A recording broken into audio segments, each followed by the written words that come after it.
Hey folks, Dr. Franklin here, and I wanted to provide you with a video presentation that really elucidates why you need to use peer-reviewed literature for your academic endeavors. And I also wanted to provide you with a video presentation that shows you how to go about accessing peer-reviewed literature. So in this presentation, folks, I'm going to be toggling between a PowerPoint, a Word document, and a web browser, and all three of these mechanisms are going to be used to really emphasize the two-pronged purpose that I have for this presentation. So without further ado, let's go wheels up. So when you're doing research in college, your professors will specify that you use scholarly journals, academic journals, or peer-reviewed journals when writing to support your ideas, your papers, and projects. So a journal is nothing but a collection of articles, and when you see these three terms, scholarly journals, academic journals, peer-reviewed journals, keep in mind that they are all synonymous. And the reason why your instructor is asking you to only use literature from these sources is because you are a burgeoning scholar. So you are becoming an erudite professional, you're becoming a learned individual, and it's important that the literature that you use is credible. The thing that differentiates these types of sources from popular literature is that these types of sources have been vetted by professionals in a particular field. So let's in particular look at the term peer review article.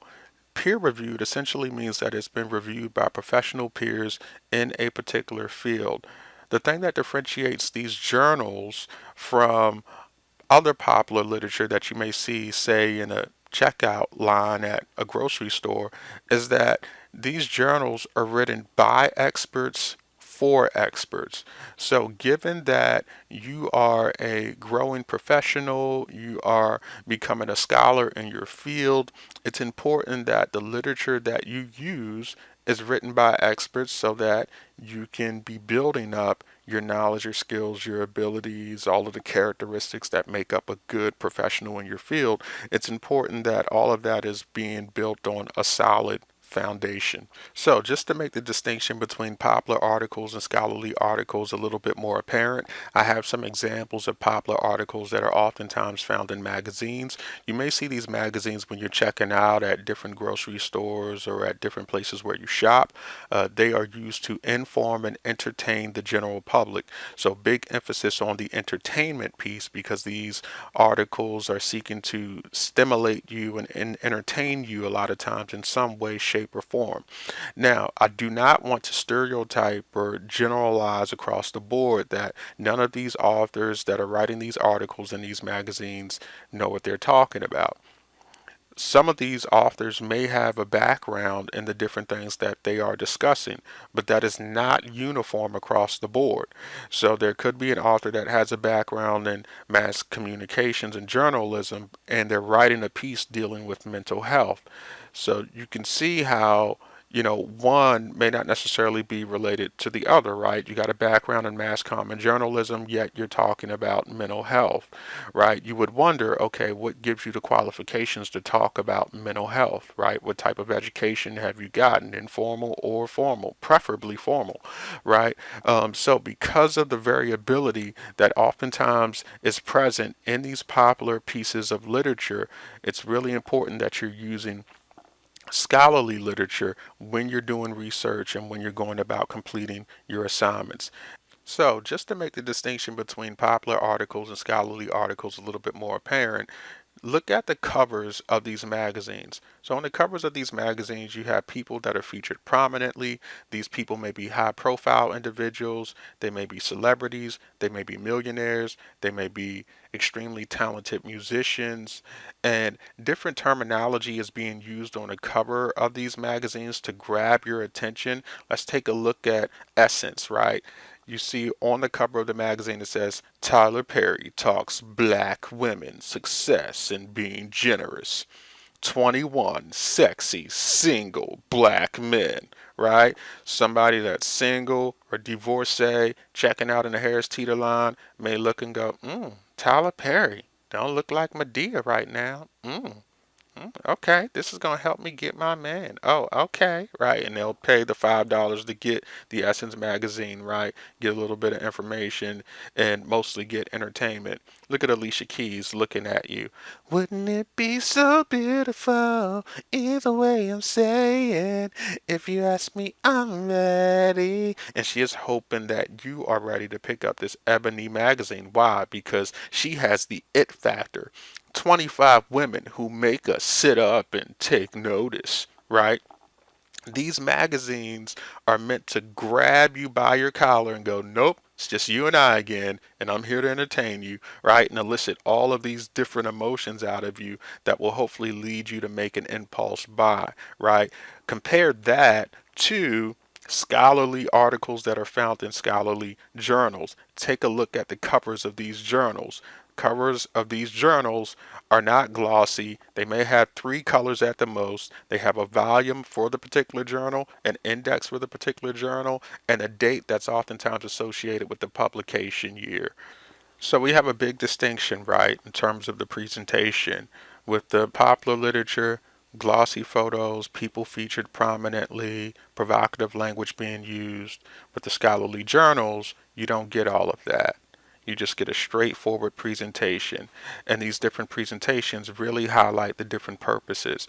So, given that many individuals know not to use some of the popular sources that I mentioned earlier, and given the fact that many individuals won't physically touch a hard copy of a scholarly journal, let's talk about some of the common errors that individuals make in cyberspace when they are searching for peer reviewed literature. So, let's say I wanted to get some information on coping with stress.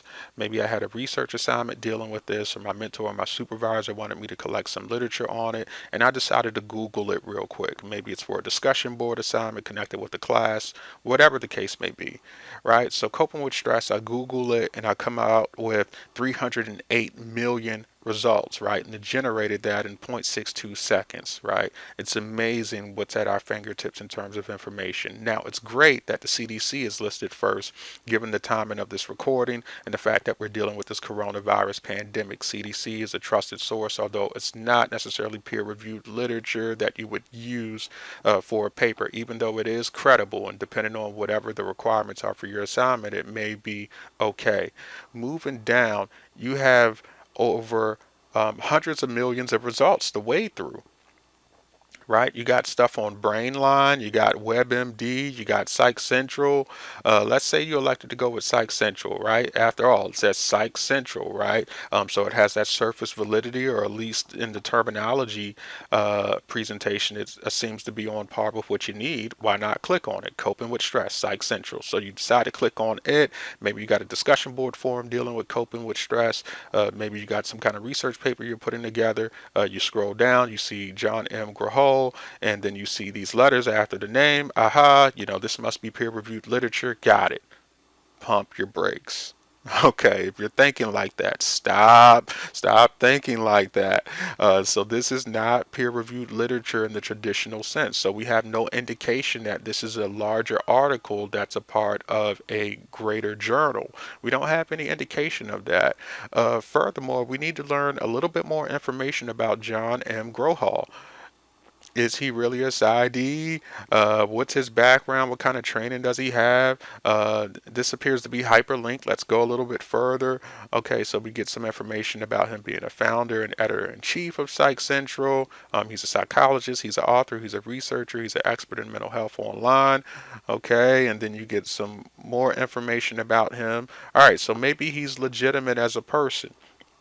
Maybe you should always be slightly skeptical about it, given that just because you publish on the World Wide Web doesn't make you a worldwide scholar. Anybody can publish online, folks. So you want to make sure that the literature that you are using is legitimate, and you can certainly do that by going through peer-reviewed sources like journal databases, which we're going to get to later on in this presentation.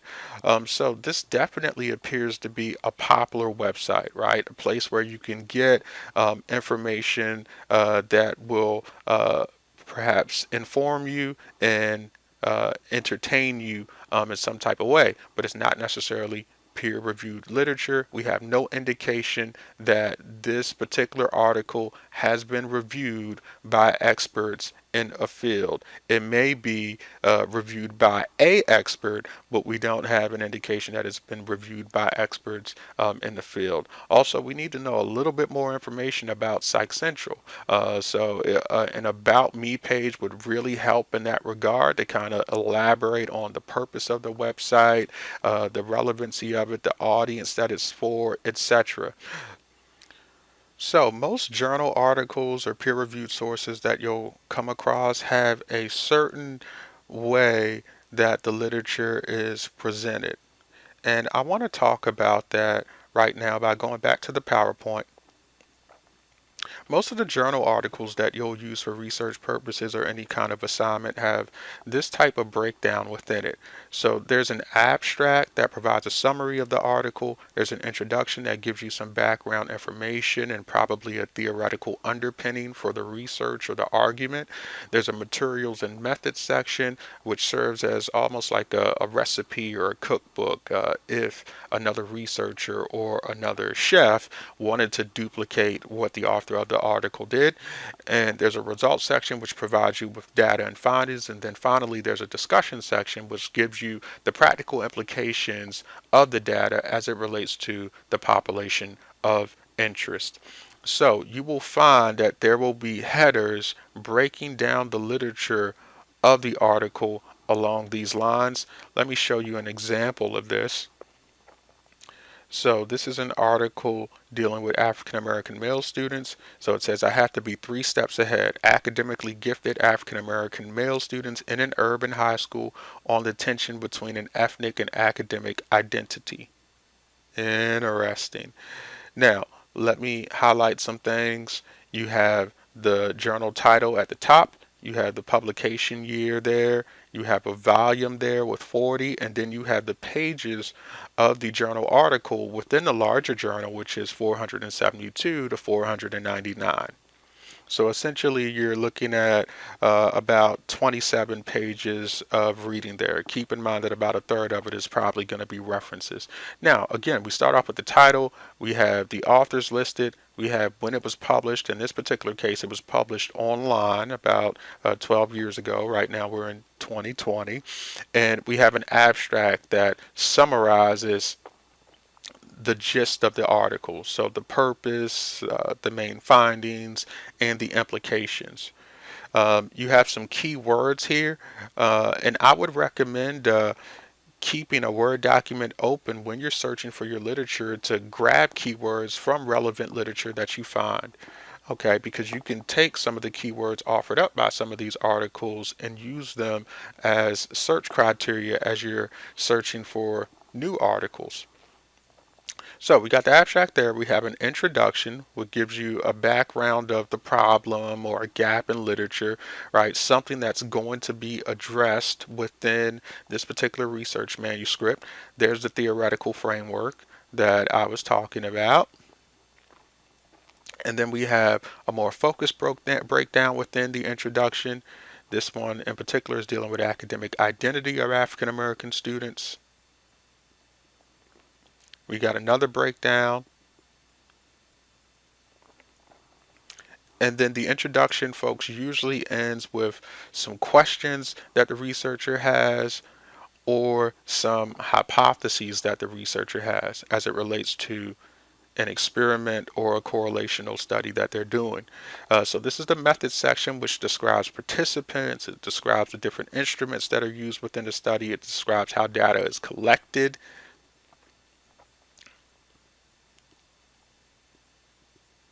Moving forward, we have a data analysis, which goes hand in hand with the results section. We have some findings.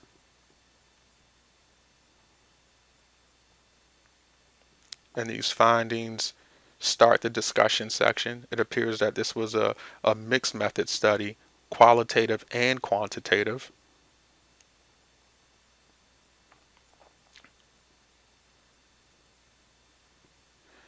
And I moved by that too quickly. We have discussion and implications. So when looking for peer-reviewed literature, your article should have that type of breakdown. If you're not seeing that type of breakdown within your particular piece of literature, then you may start to wonder if you really got something that's peer reviewed. Now, there are some instances where you don't see that type of breakdown. Sometimes just literature reviews can be created and published. So there are instances like that. And then there are instances where reviews are essentially done. But for the most part, in other words, I'm not generalizing here across the board. For the most part, you should see the type of breakdown that is being represented here in your peer-reviewed literature. So I want to move forward and talk about how you go about evaluating information on the web when your instructor, when your supervisor, when your research mentor is giving you the flexibility of using credible sources outside of peer-reviewed literature. So I would really recommend that you apply the CRAP test. CRAP is a mnemonic that I oftentimes employ when I'm searching for literature online. So C stands for currency. So when was the page last updated? You'll definitely want to know that.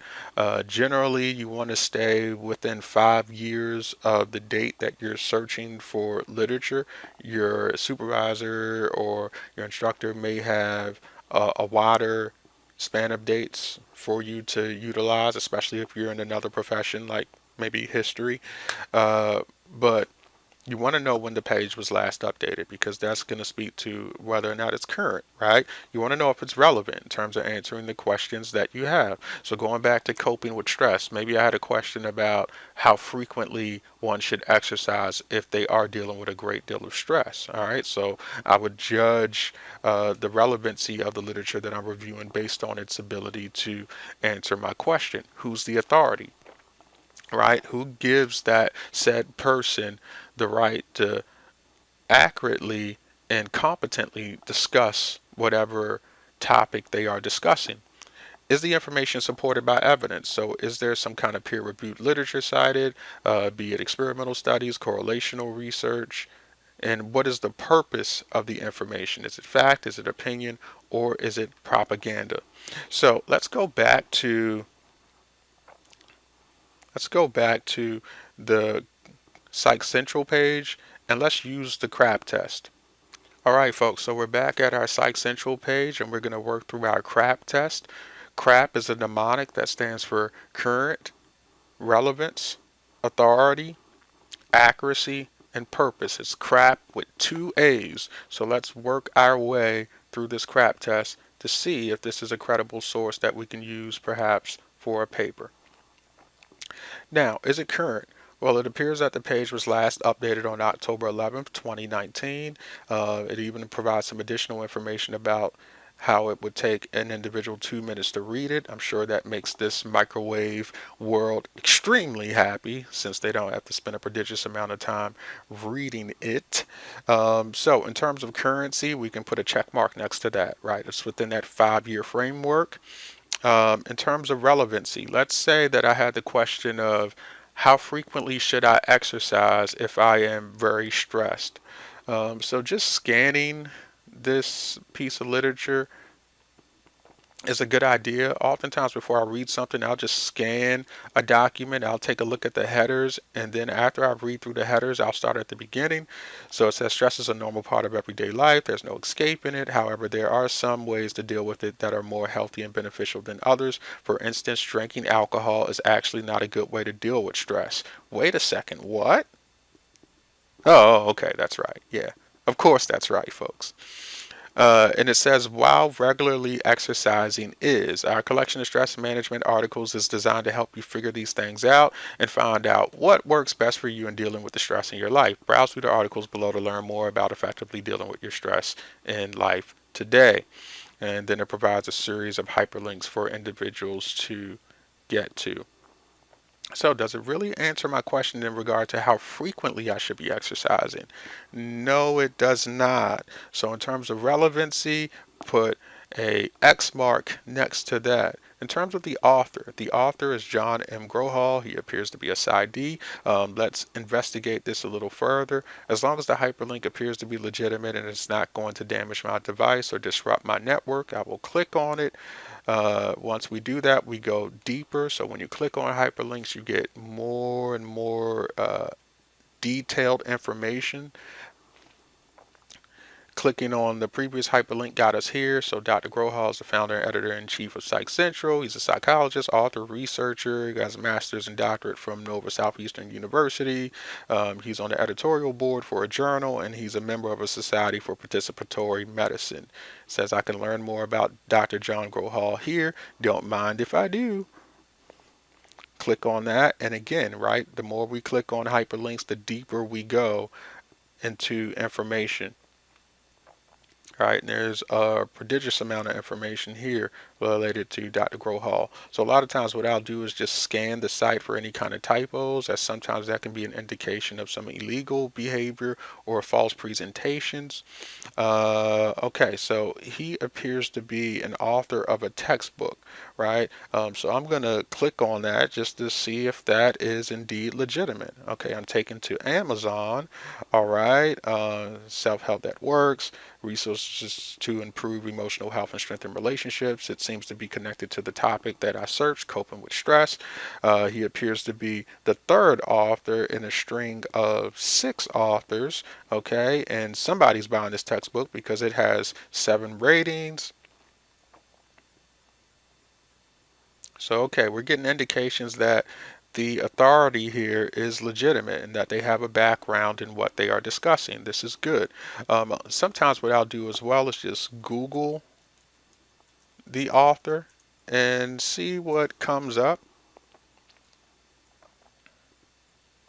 All right, so we got some Wikipedia information. Not that that's all the times legitimate, but it can be proved to be an invaluable source for leads in finding scholarly literature.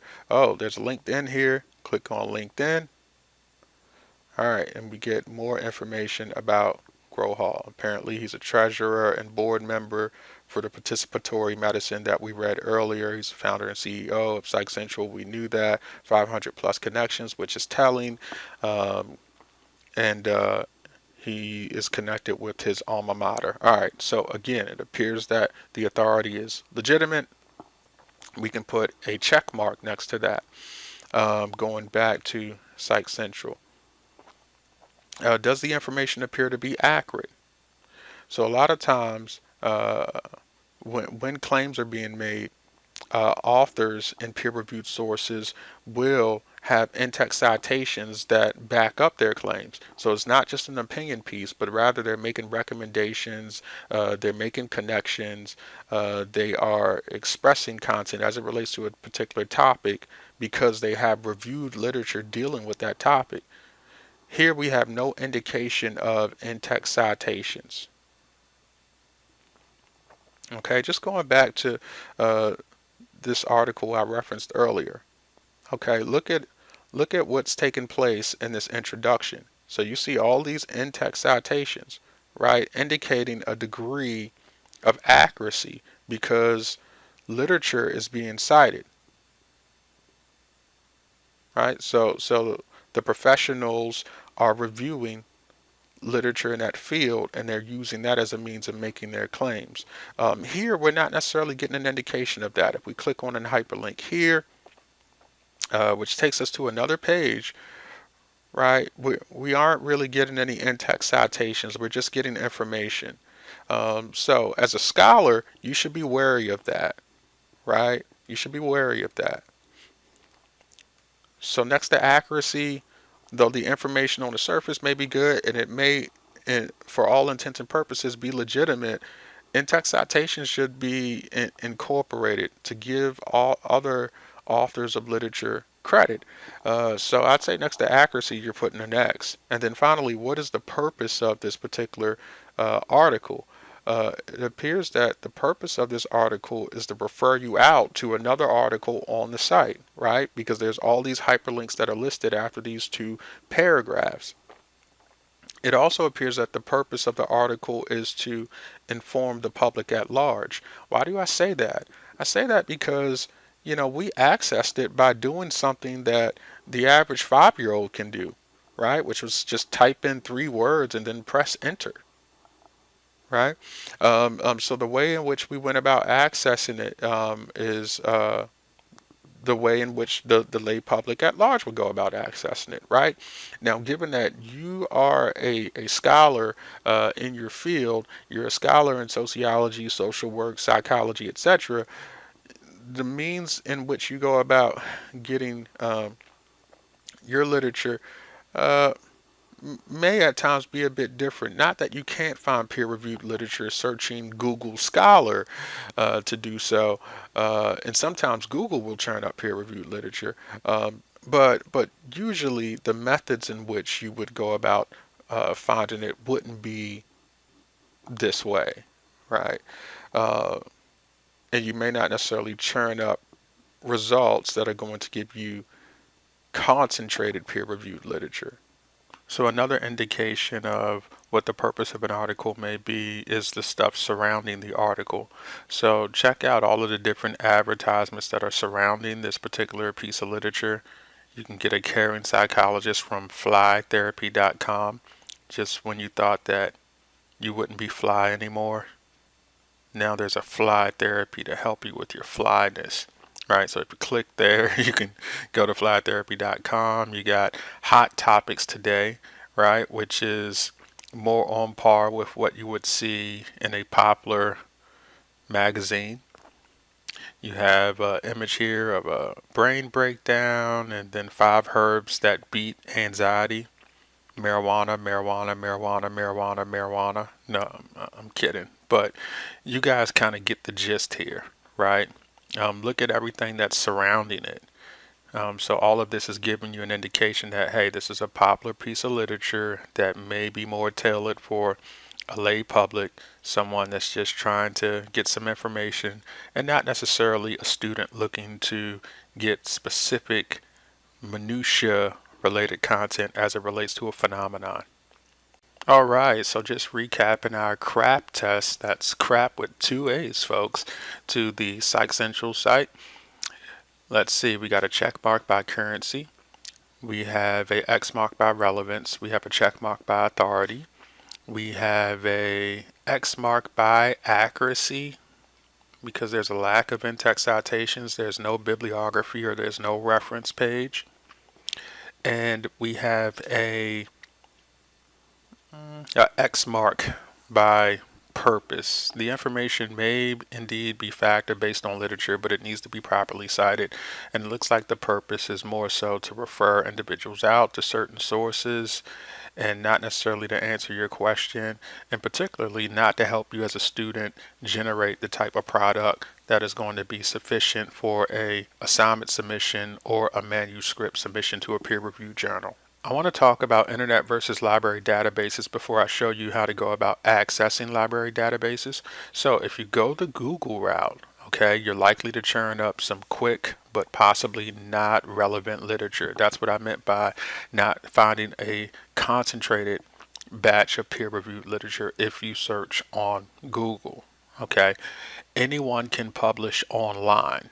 So keep that in mind when you're reading things, okay, and make sure you employ that CRAP test. You should always question authority because sometimes you have questionable authority out there. Remember, we came up with 300 million plus different results when we searched on Google.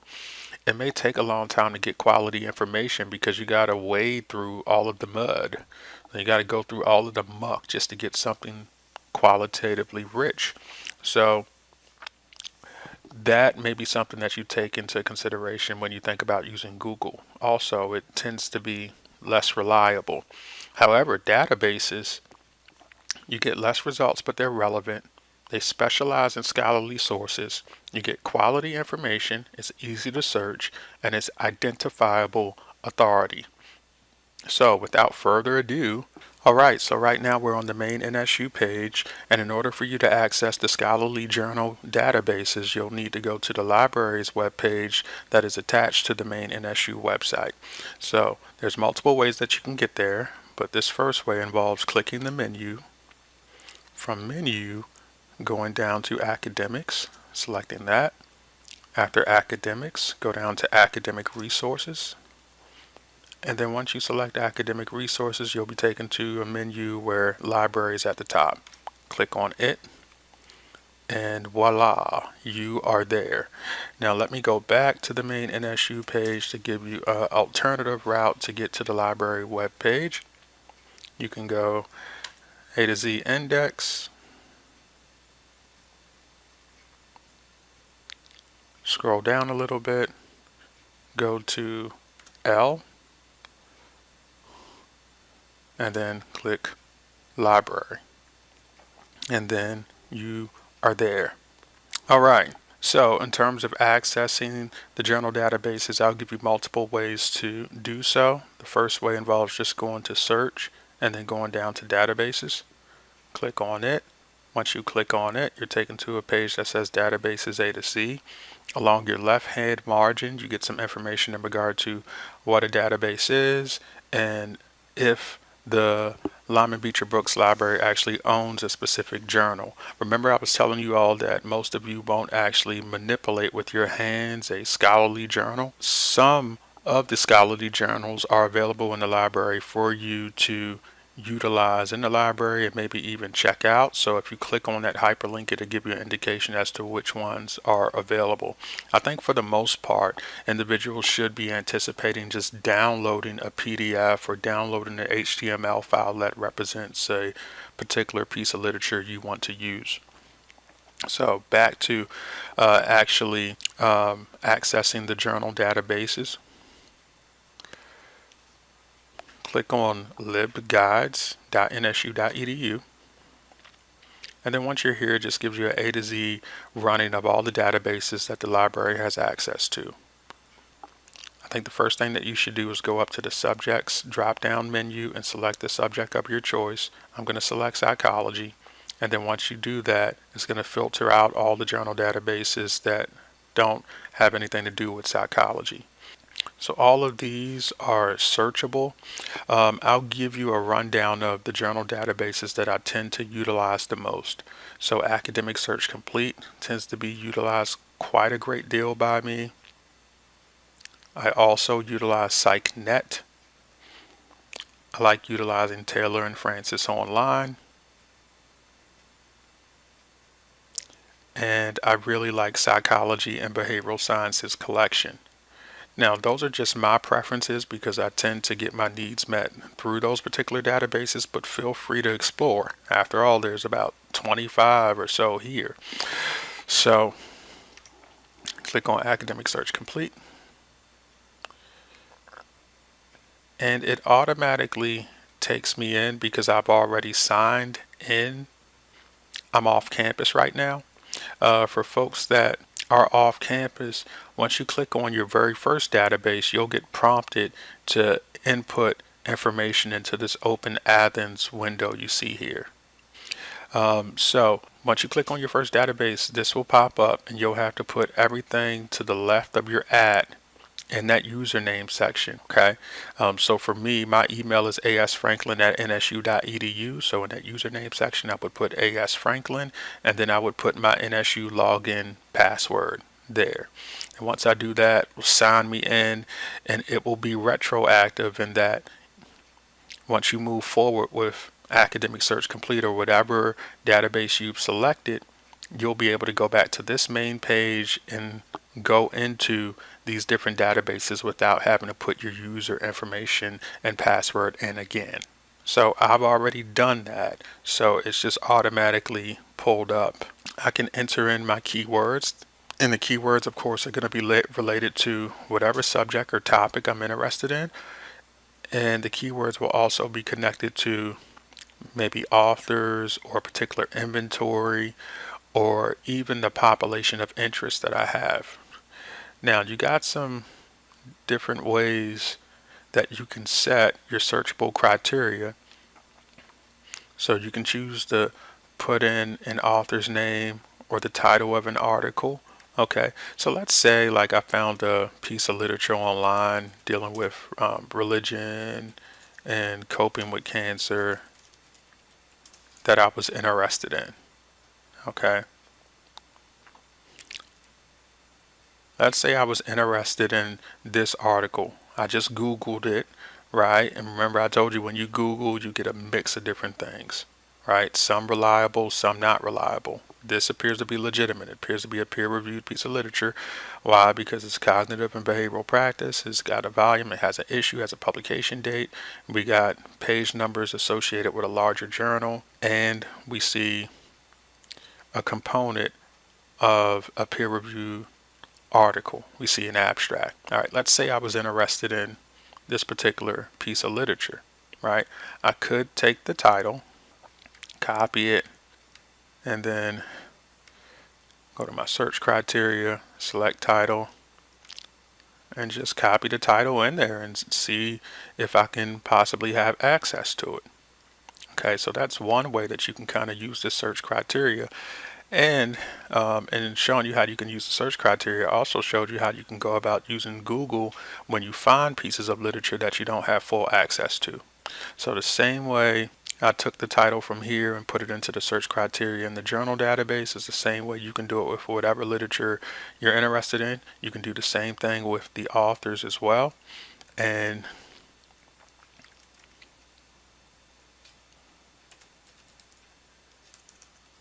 some people may elect to go the Google Scholar route.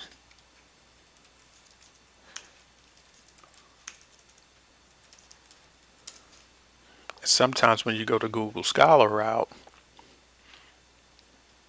you'll find readily available peer-reviewed literature as well. Sometimes you'll just find an abstract, but you can still grab author's title of something you're interested in and search for it using this specific criteria, or you don't have to touch it at all. Just put it in the search criteria and look for it. So in other words, go back to select a field, leave it as is, and see what comes up. And look, that article showed up, Proposing an Acceptance and Commitment Therapy. So it's the exact article that we copied into that search criteria. And you have direct access to it. You can click on PDF full text, and voila. From there, you can download it to your desktop, save it, and use it for whatever purpose you would like. So play around with the search criteria here, right? Depending on the different leads that you've gotten in Google, or depending on different keywords maybe that you've seen in your article or you've thought up. So religion, coping with cancer.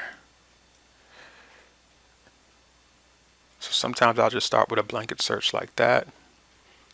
I would focus on clicking the references available box, full text, scholarly and peer-reviewed journals is essential.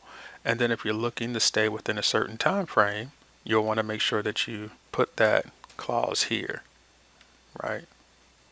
Say January 2015, January 2020. PDF full text, search. Churned out 1 to 8 results. So a total of 8 results, right? And here you have scholarly literature. Here you have access to a PDF full text since you checked on that box. You have access to the HTML full text. I would suggest that you read the abstract first to see if it's relevant, right? That R and crap. See if it's relevant to the question that you're trying to answer. And then if it is, then download the article.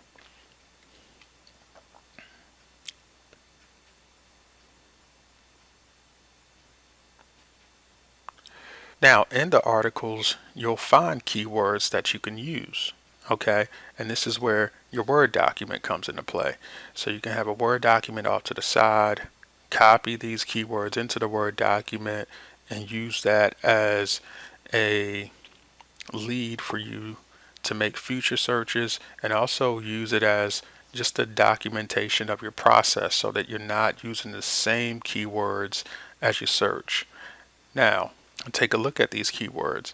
Some of the keywords deal with the subject matter or the variable, cancer, pain perception. Some of the keywords deal with the region where the research was conducted. Sometimes the research deals with the population of interest.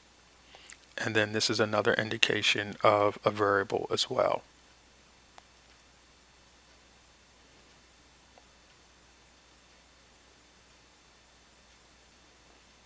So that's just an academic search complete. So this is a shortcut to select some different journal databases to search in. You could always go back here once you've logged in through Open Athens and select the journal database. And let's talk about an alternative approach to getting to the journal databases. All right, so some alternative options for accessing the psychological databases may involve going to research and then going to LibGuides. And then after going to LibGuides, you can scroll down and access the Psychology Library Guide. That's what LibGuide is short for. Once you click on that, you get taken to the Psychology Welcome page. And on this page, there's a wealth of resources that can help you in doing your research. Here you're going to find some blurbs that basically reiterate what I was talking to you about as it pertains to doing Google searches. So you got a welcome here. You got some keywords, periodicals, and evaluation videos that you can check out if you wanted to. So these are some streaming videos that you can access from this page. You can contact the librarian. You can email a librarian. You can even schedule an appointment if you're having difficult time accessing the resources that you need. This is a bit off the beaten path, but I'm going to cover it briefly anyway. This is a sub page that you can use to access some of the different associations associated with psychology. Notice how APA, or American Psychological Association, is listed at the top. APS is also listed near the top, so feel free to peruse those. There's a sub page dealing with plagiarism, and if you scroll down, you'll be able to click on Find Articles, right? And it'll take you to the A to Z databases where you can go the route of going to Psychology again to access the databases. Okay, so an alternative option.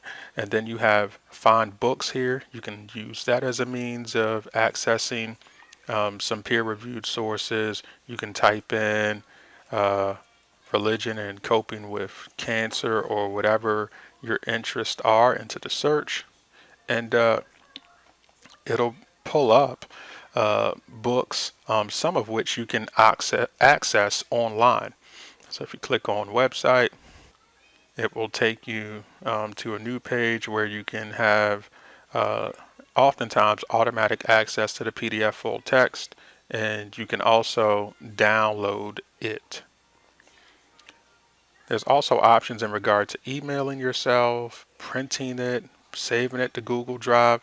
So you have a wealth of options you can utilize as you're trying to find peer-reviewed sources.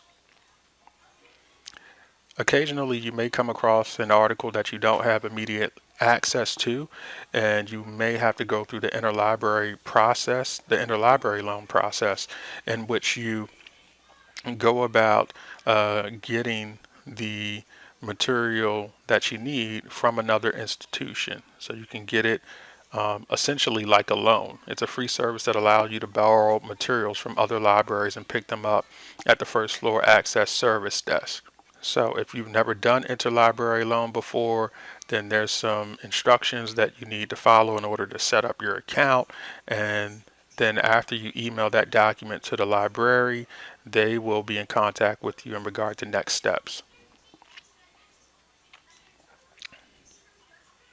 So, different ways that you can access these resources. Go to Resources, Undergraduates.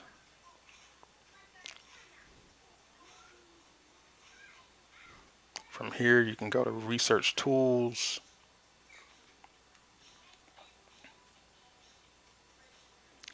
From here, you see the library guides can be accessed, which can take you to the journal databases. You can get how-tos as it pertains to doing research.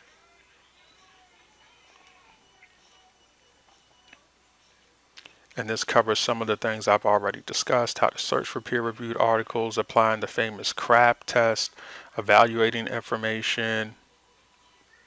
And then if you're just totally uncertain as to how to get started, even with everything that I've discussed, you can always reach out to a librarian or again set up an appointment. So I think this video has gone on long enough, but I wanted to orient folks to why you need to use scholarly literature versus popular literature, and I also wanted to provide a bit of a how-to as far as getting that literature. I hope that this was helpful, and let me know if you have any questions, comments, or concerns. Take care.